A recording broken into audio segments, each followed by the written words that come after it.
ওষুধটির review করবে যে স্ক্রিনে দেখতে পাচ্ছেন। ওষুধটির নাম হচ্ছে ডার্মাসল এন ক্রিম। এটি একটি ক্রিম জাতীয় ওষুধ।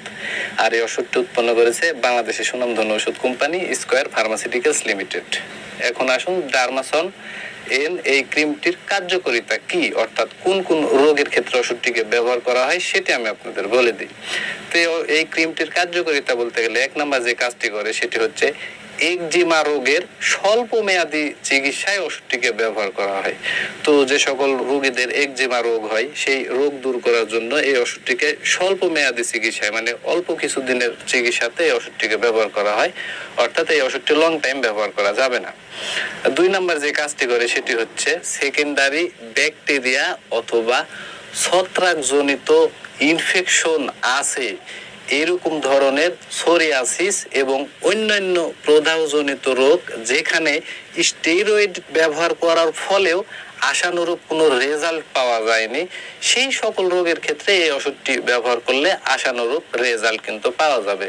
অর্থাৎ আমাদের শরীরে বিভিন্ন টাইমে সেকেন্ডারি ব্যাকটেরিয়া দ্বারা বা ছত্রাক দ্বারা শরীরের বিভিন্ন অংশে কিন্তু ইনফেকশন হয়। আর এই ইনফেকশনের কারণে আমাদের যেই রোগগুলো হয় সেই রোগগুলো দেখা যাচ্ছে যে কিছু কিছু টাইমে স্টেরয়েড ব্যবহার করার পরেও কিন্তু আশানুরূপ রেজাল্ট পাওয়া যায় না, অর্থাৎ ভালো রোগটি ভালো হয় না বা ভালো রেজাল্ট ওই অবস্থাতে পাওয়া যায় না। এইসব ক্ষেত্রে এই ডার্মাসল এন এই ক্রিমটি ব্যবহার করলে কিন্তু ভালো রেজাল্ট কিন্তু সেখান থেকে আশা পাওয়া যায় এবং সেই রোগগুলোকে ভালো করার সম্ভাবনা অনেক বেড়ে যায়। এগুলোই হচ্ছে ওষুধটির কার্যকারিতা। এবার আসুন আসলে ওষুধটির ব্যবহার বিধি কি সেটি আমি আপনাদের বলে দিই, অর্থাৎ ডার্মাসল এন এই ক্রিমটি কিভাবে ব্যবহার করতে হবে।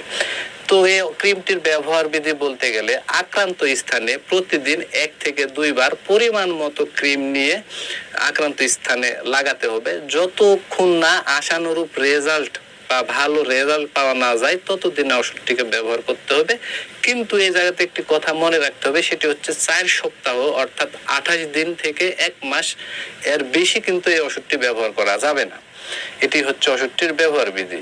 আর ওষুধটির পার্শ্ব প্রতিক্রিয়ার কথা যদি বলতে যাই তাহলে ত্বকের জ্বালা পোড়া করতে পারে, ত্বকের লাল ভাব হতে পারে, পাশাপাশি ত্বক চুলকাতে পারে এবং ত্বকের রং গাঢ় হতে পারে।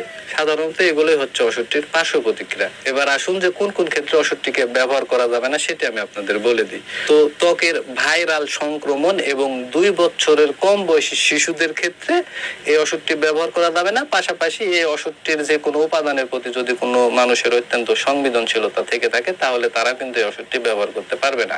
এবার আসুন যে কোন কোন ক্ষেত্রে ওষুধটিকে সতর্কতার সাথে ব্যবহার করতে হবে সেটি আমি আপনাদের বলে দিই। তো বিশেষ করে যারা শিশু এবং যারা বৃদ্ধ এবং যাদের কিডনির সমস্যা রয়েছে সেই সকল রোগীদের ক্ষেত্রে ওষুধটিকে সতর্কতার সাথে ব্যবহার করতে হবে। আর বিশেষ করে যারা গর্ভবতী এবং স্তন্যদানকালী মায়েরা আছে তাদের ক্ষেত্রে এই ওষুধটি নির্দেশিত নয়, অর্থাৎ তাদের ক্ষেত্রে ওষুধটি ব্যবহার করা যাবে না। আর ডার্মাসল এন এই ক্রিমটি বাংলাদেশের যে কোনো ফার্মেসিতে বা ওষুধের দোকানে একটু খোঁজ খবর নিলে অতি সহজেই আপনারা পেয়ে যাবেন।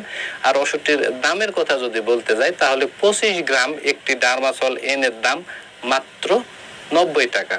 তো বন্ধুরা, আমার এই ভিডিও দেখে যদি আপনাদের এতটুকু ভালো লেগে থাকে তাহলে অবশ্যই ভিডিওতে একটি লাইক করে দিবেন। পাশাপাশি আপনি যদি আমার এই ভিডিও ফেসবুক পেজে দেখে থাকেন তাহলে অবশ্যই পেজটি ফলো করে দিবেন। আর ইউটিউব চ্যানেলে যদি দেখে থাকেন তাহলে অবশ্যই চ্যানেলটি সাবস্ক্রাইব করে দিবেন। তো এই বলে আজকের এই ভিডিও আমি এখানেই শেষ করছি। খুব শীঘ্রই আবার দেখা হবে পরবর্তী ভিডিওতে। ততক্ষণে আপনারা সবাই ভালো থাকবেন এবং সুস্থ থাকবেন। খোদা হাফেজ।